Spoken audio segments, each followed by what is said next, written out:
안녕하십니까. 오늘은 마태복음 21장 28절에서 29절의 말씀으로 예수의 권위를 말함 세 번째라는 제목으로 하나님의 말씀을 나누고자 합니다.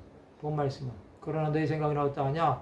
어떤 사람에게 두 아들이 있는데 맏아들에게 가서 이르되 예 오늘 포도원에 가서 일하라니 대답하여 이르되 아버지 가겠나이다 하더니 가지 아니하고 예수께서는 두 아들 비유를 통해서 이스라엘과 이방인에 대해 말씀하시며 어떤 사람에게 두 아들이 있었습니다. 이 어떤 사람은 하나님이십니다. 맏아들은 이스라엘입니다. 그 맏아들에게 포도원에 가서 일하라고 했는데 가겠다고 한 아들은 가지 아니하였습니다. 이것은 하나님의 뜻대로 살지 않은 이스라엘에 대해 경고하시는 것입니다. 이스라엘은 하나님을 믿는다고 하면서도 알지 못했습니다. 그들에게 하나님은 가까운 데 계신 분이 아니었습니다. 그러므로 하나님을 멀리 계신 분으로 생각한 것입니다. 그들은 메시아가 오셨음에도 영접하지 않았습니다. 그 메시아를 믿었다고 한다면 영광의 주 예수를 십자가에 못 박는 죄를 저지르지는 않았을 것입니다. 이스라엘은 하나님의 진노를 사기에 충분한 죄를 많이 지었던 것입니다. 그들은 예수 그리스도의 지상 대명령에 순종하지 않았습니다. 그들이 이런 죄를 저지름으로 이방인에게 구원의 기회가 임한 것입니다. 하나님은 이스라엘의 불순종도 사용하셨습니다. 그들은 하나님의 뜻을 도저히 깨닫지 못한 것입니다.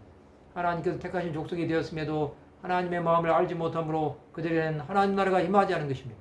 이스라엘의 죄는 하나님의 마음을 아프게 한 것입니다. 그들은 주 예수를 알지 못하고 끝까지 부인하였습니다. 이스라엘이 이렇게 함으로 남유다는 바벨론 포로로 북이스라엘은 아수리의 노예로 살았던 것입니다. 하나님은 자기 백성도 순종하지 않으면 징계하십니다. 그것은 깨닫고 돌아오게 하시기 위한 하나님의 사랑입니다. 그러나 하나님 앞에 나오지 않고 이방신을 섬김으로 그들의 종으로 살 수밖에 없었던 것입니다. 복음을 전하지 않고 상한 결과는 이런 것입니다. 그들은 자신들만 구원을 받아야 할 백성이라고 생각한 것입니다. 그들에게 이방인은 사람으로 보이지 않았습니다.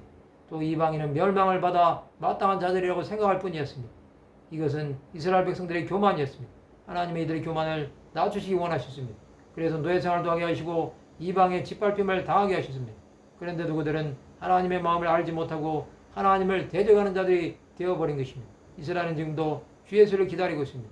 그러나 예수께서는 이미 오셨고 하나님 나라에 계십니다. 우리는 택감 받은 자들이 깨닫지 못하면 어떻게 되는지 이스라엘 역사를 통해서 보았습니다. 그런데도 하나님은 그들을 버리지 않으셨습니다.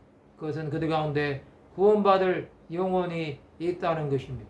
우리는 이것을 알고 주의 뜻대로 살아야 합니다.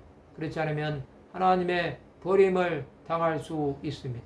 끝까지 주 예수를 의지하여 믿음으로 나가시기 바랍니다. 말씀을 마치고자 합니다. 하나님의 구원이 가까이 많은 삶을 살아가는 하나님의 백성들이 되시기를 주님의 이름으로 축원합니다.